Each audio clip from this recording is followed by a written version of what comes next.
Although Ebola viruses have been detected as early as the late 1970s, the modern instance of outbreak between 2014 and 2016 in Western Africa caused more fatalities than all previous outbreaks combined.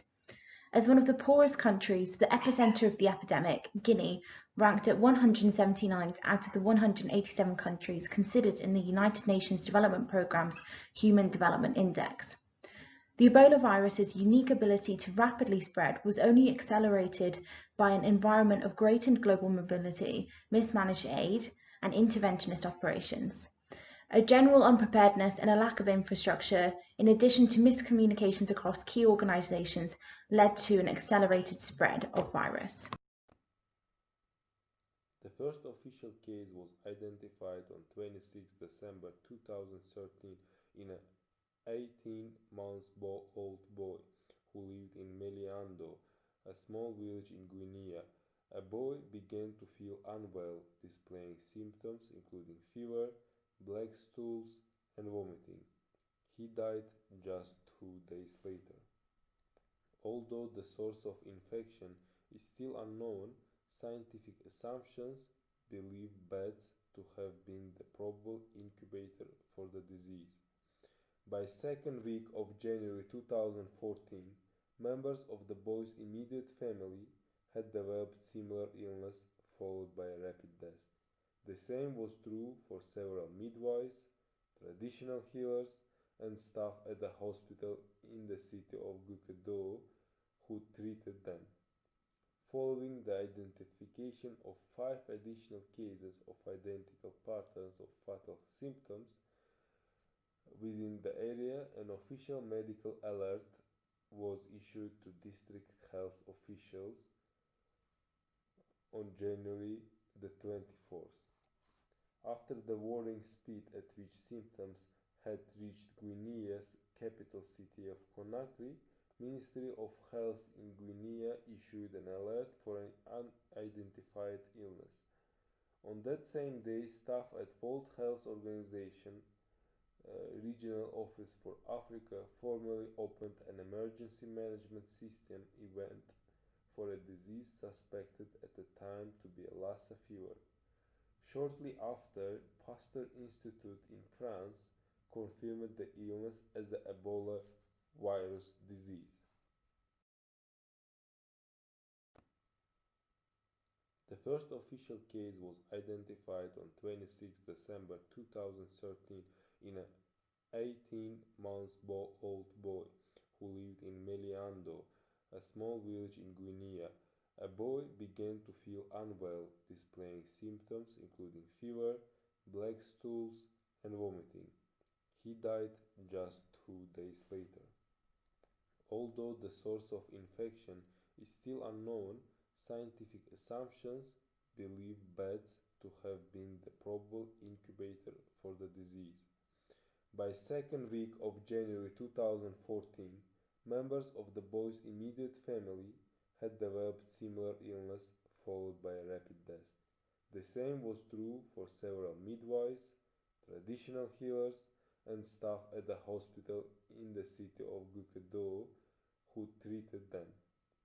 Following the identification of 5 additional cases of identical patterns of fatal symptoms within the area, an official medical alert was issued to district health officials on January the 24th. After the warning speed at which symptoms had reached Guinea's capital city of Conakry, Ministry of Health in Guinea issued an alert for an unidentified illness. On that same day, staff at World Health Organization Regional Office for Africa formally opened an emergency management system event for a disease suspected at the time to be a Lassa fever. Shortly after, Pasteur Institute in France confirmed the illness as the Ebola virus disease.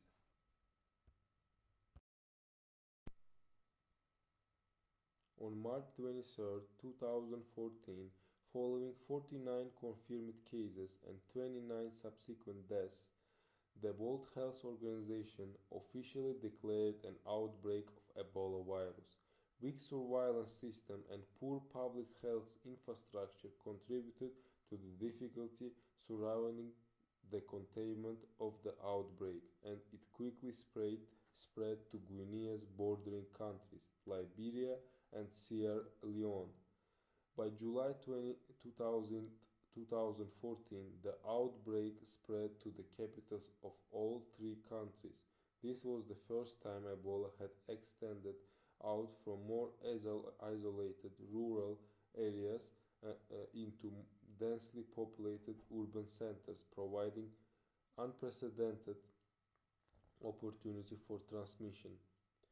On August 8, 2014, World Health Organization declared the deteriorating situation in West Africa a public health emergency of uh, international concern, which is designated only for events with a risk of a potential international spread or that require a coordinated international response. Over the duration of the epidemic, Ebola spread to seven more countries: Italy, Mali, Nigeria, Senegal, Spain, and the United Kingdom and the United States. United Nations Mission for Ebola Emergency Response was established on 19 September 2014. The unanimous adoption of General Assembly Resolution 69/1 and the adoption of Security Council Resolution 2977 on the Ebola outbreak. United Nations Mission Ebola for Ebola Emergency Response was set up as a temporary measure to meet immediate needs related to unprecedented fight against Ebola. The mission deployed financial, logistical, and human resources to Guinea, Liberia, Sierra Leone to support the push to zero cases. Why it is considered as a humanitarian crisis? A humanitarian crisis is defined as a singular event or a series of events that are threatening in terms of health, safety, or well-being of a community or a larger group of people. Ebola virus was and remains a humanitarian crisis in West African region. It poses an immense threat to both the many civilians and aid workers present. The devastation of Ebola may also be described as a long-term consequence of previous humanitarian crises and conflict within the surrounding area. Ebola spread rapidly and had great impact in post-conflict countries with corrupt and ineffective government, where there was inadequate access or infrastructure for basic health care. The persistence of food security and poverty made life difficult for vulnerable citizens long prior to the threat of viral disease. In many instances, families of sick individuals attempted to care for patients without even the benefits of running water or safe place to dispose of waste. Necessary disinfectants such as chlorine and plastic gloves were inaccessible also due to their inaffordability.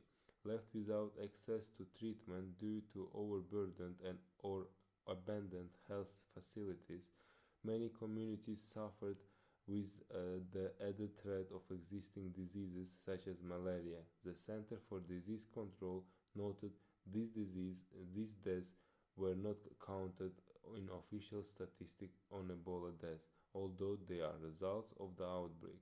In a wider subsequence, orphan children were not taken in by the extended family due to fear of transmission. Educational centers and schools closed in many areas, with serious consequences for development and social stability far into the future. And furthermore, the geography and community skepticism remnant from previous conflicts and aid missions only made accessibility to food and scarce resources all the more difficult to overcome for internal and external aid operatives.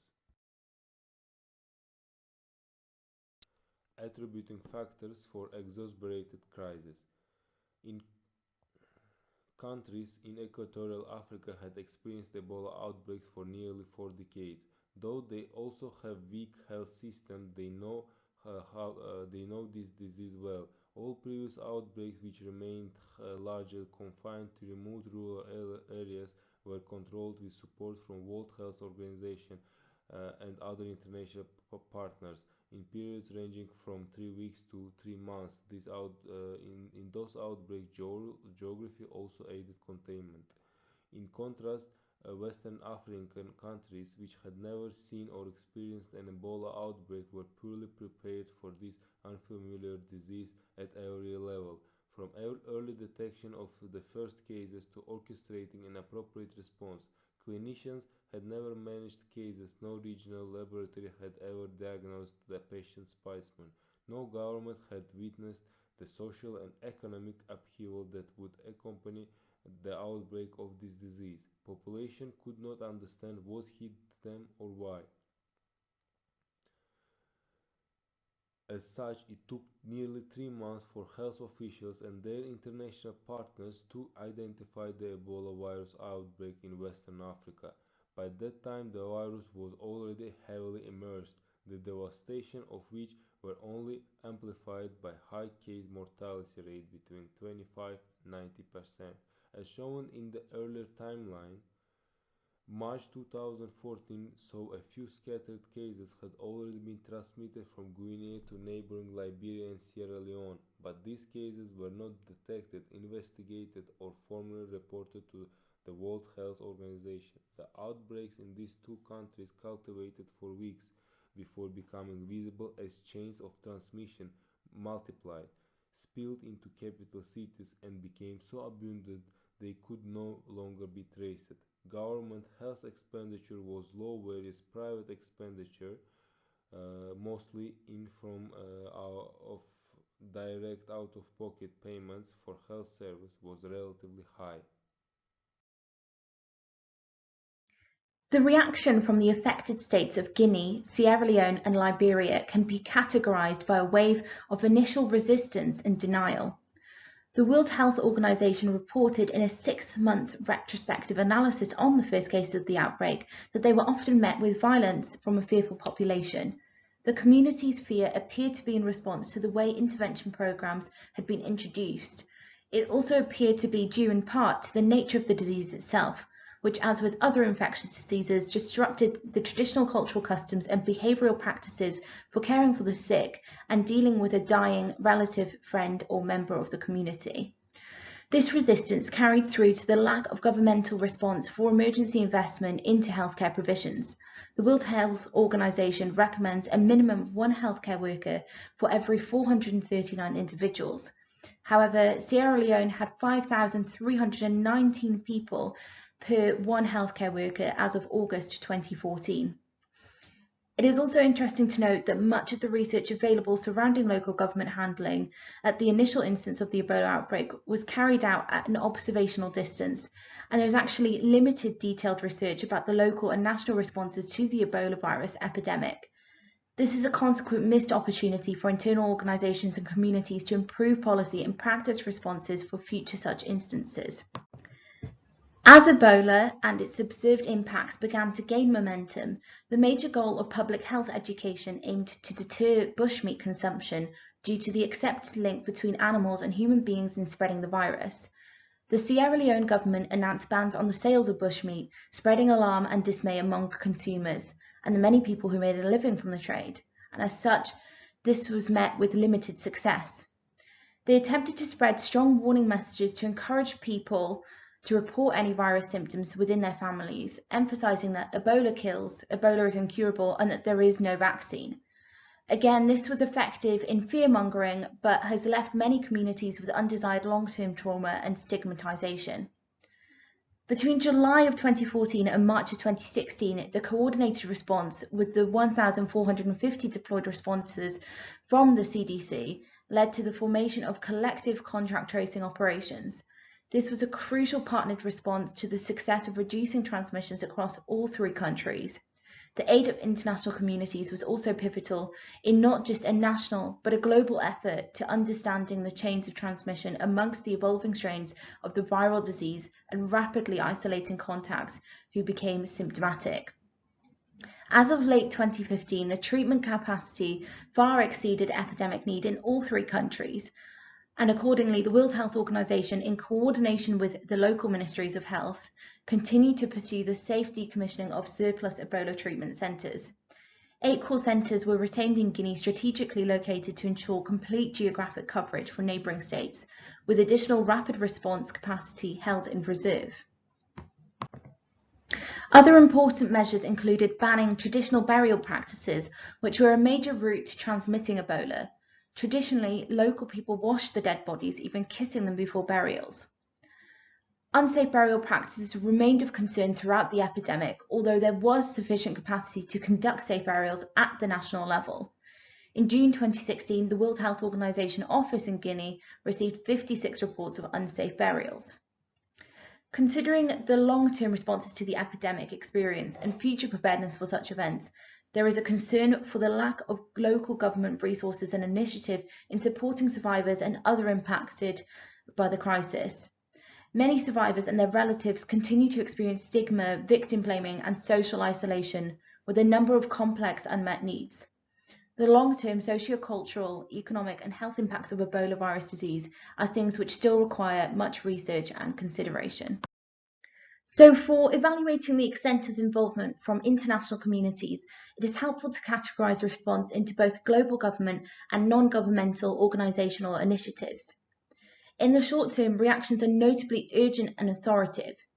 The Economic Community of West African States and the African Development Bank were some of the first to financially aid the initial control efforts, contributing a collective $250 million by July of 2014.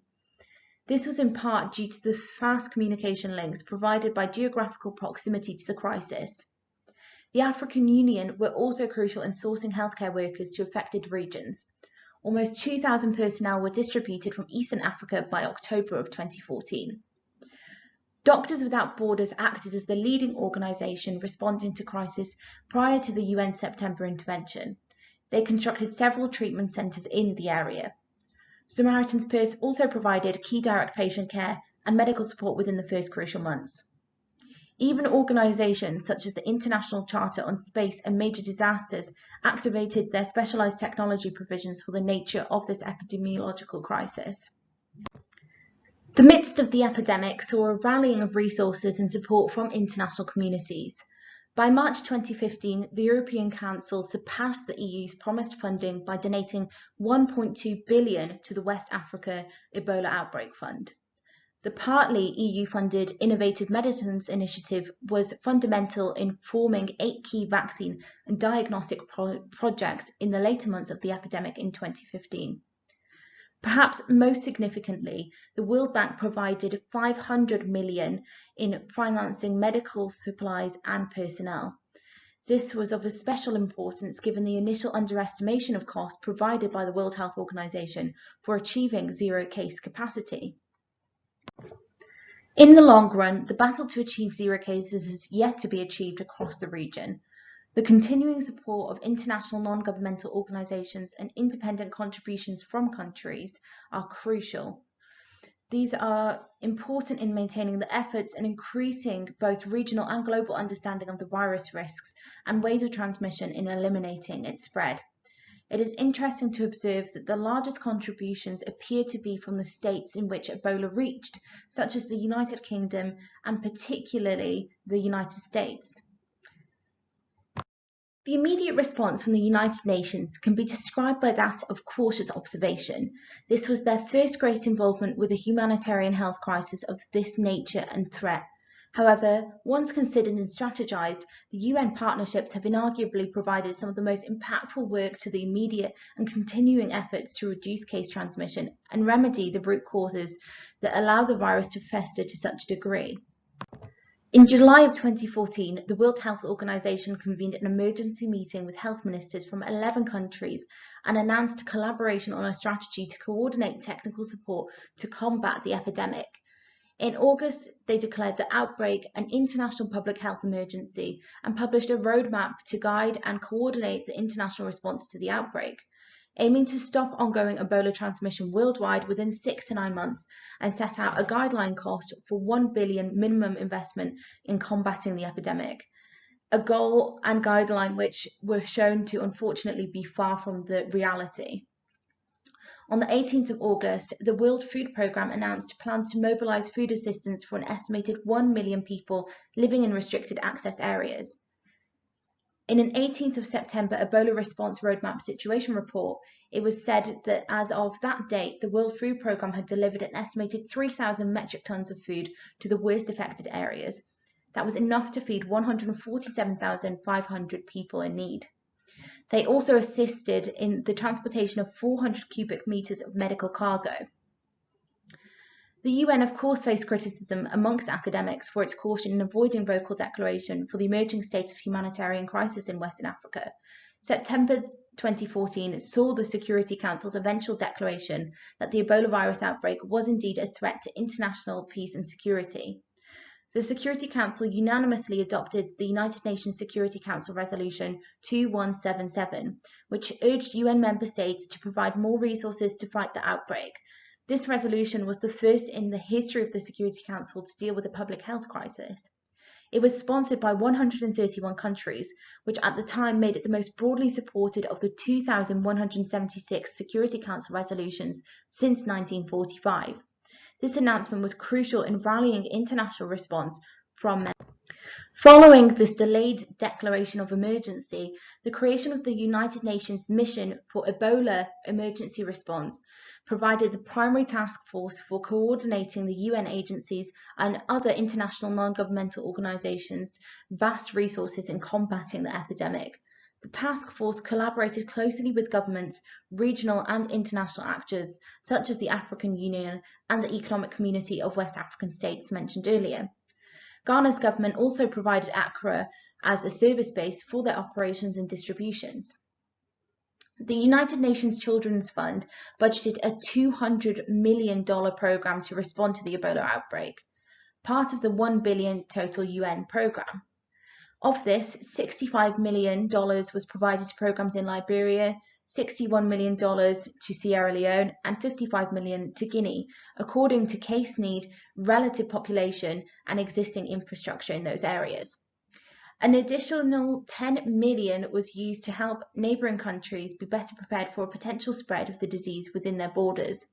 By the 8th of October, more than 900 metric tons of supplies were delivered to the region in support of partners through a total of 73 organised flights. The UN's current long-term intentions continue to follow the World Health Organization's original roadmap.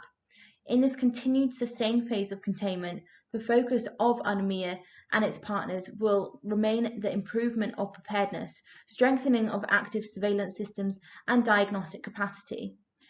Greatening public access to information and improving social mobilization are key future goals. Case management and infection prevention continue to be coordinated with the efforts to strengthen control capacities, something which will continue to require international investment even after the instance that zero cases are eventually achieved.